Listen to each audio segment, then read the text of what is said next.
I'm Jasmine Cacho, bringing you today's burning issues and the hottest news here on News Force.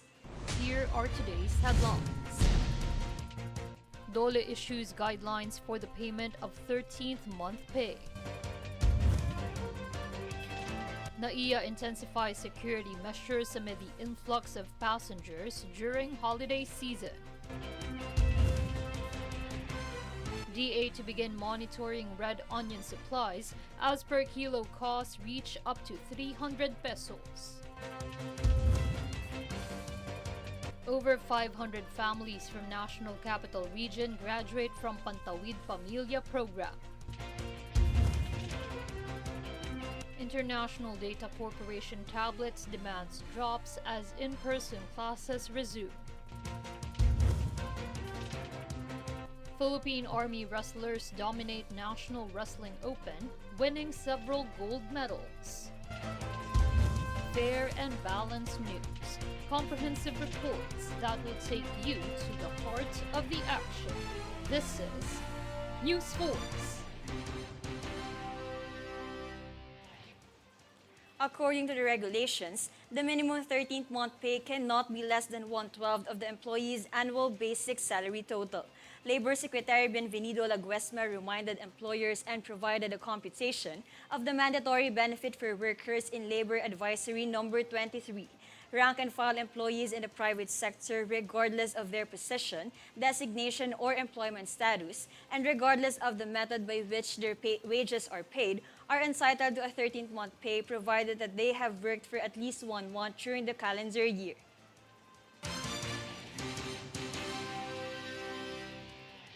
Meantime, following the terminal switching of some flights amid the anticipated surge in travelers this Christmas season, more security measures will be put in place at the Ninoy Aquino International Airport or NAIA. JC Ogaire has a full report.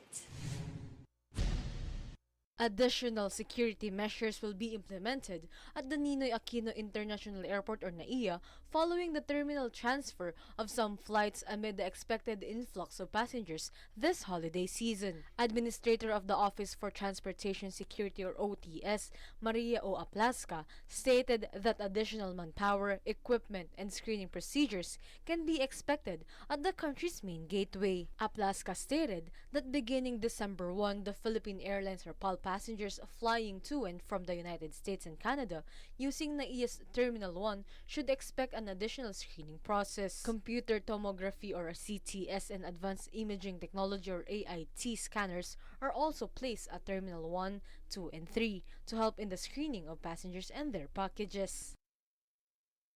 For Golden Nation Network, this is JC Ogaire.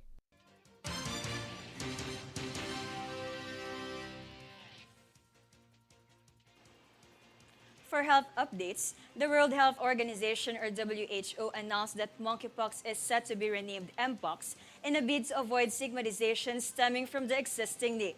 Monkeypox received its name because the virus was originally identified in monkeys kept for research in Denmark in 1958, but the disease is found in a number of animals and most frequently in rodents. The health agency made a decision to rename the outbreak as it received racist and stigmatizing language online, in other settings, and in some communities. After a series of consultations with global experts, WHO will begin using a new preferred term, Mpox, as a synonym for monkeypox. Both names will be used simultaneously for 1 year while monkeypox is phased out.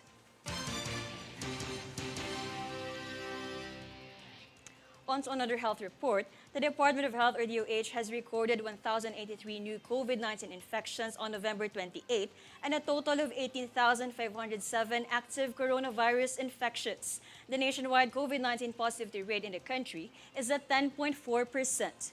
Meanwhile, regions and provinces with the most number of COVID-19 cases are National Capital Region with 452, Benguet with 78, Cavite with 53, Cebu with 52, and Bulacan with 42.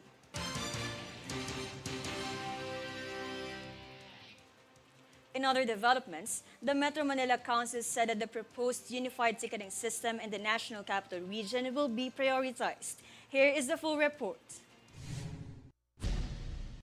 Newly elected Metro Manila Council or MMC President and San Juan Mayor Francis Zamora announced that the council will prioritize the implementation of a unified ticketing system in the National Capital Region or NCR to harmonize the payment of fines over traffic violations committed by motorists. The MMC, which is the policy-making body of the Metropolitan Manila Development Authority or MMDA, is composed of 17 mayors in NCR. Under the single ticketing scheme, traffic violators will pay a standard amount regardless of the location where the traffic violation was committed.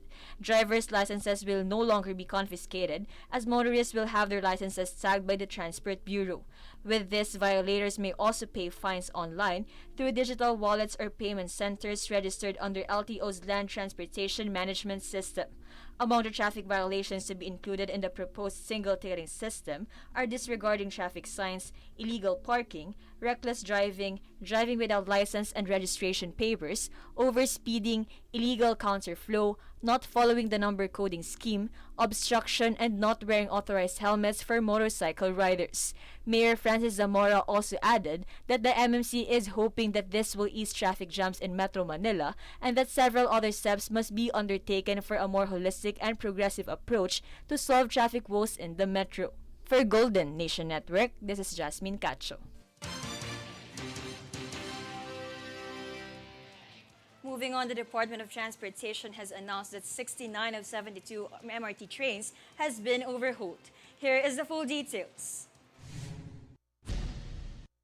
Metro Rail Transit Line 3 or MRT3 management reported that the Department of Transportation or DOTR is nearing completion of the overhaul of 72 train cars of the MRT3. Last week, the management said it picked up another set of overhauled trains from the maintenance yard, increasing the number of rehabilitated units to 69, and only 3 remaining trains are undergoing repairs. As per the MRT3 management, train cars have to go through maintenance to repair systems that were compromised by daily operations. Old gears should also be changed to ensure the safety of the passengers. Moreover, maintenance personnel have to check the speed and quality of the overhauled trains prior to sending them back to the rail line to service commuters. Based on records, total MRT3 ridership increased by 38% to 44.1 million last year from 31.8 million in 2020, as quarantine restrictions were lifted to jumpstart the economy. To date, the MRT3 deploys up to 20 trains daily to accommodate the growing ridership, especially with the return of face-to-face classes and other on-site activities. For Golden Nation Network, this is Jasmine Cacho.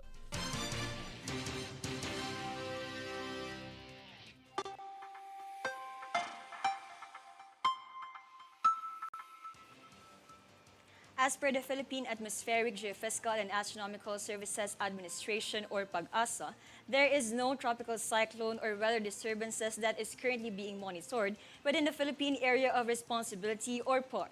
However, the Intertropical Convergence Zone or ITCZ will affect Mindanao. Moreover, partly cloudy to cloudy skies with isolated rain showers and thunderstorms is expected over Metro Manila and the rest of the country.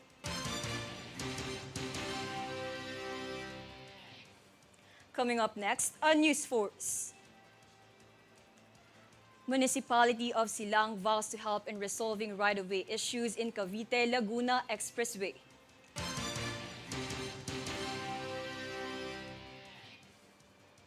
Speaker Romualdez proposes creation of Sovereign Wealth Fund.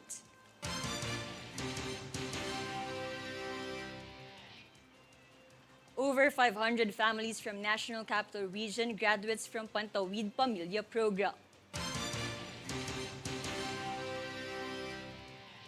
Stay tuned for more stories and reports when News Force returns.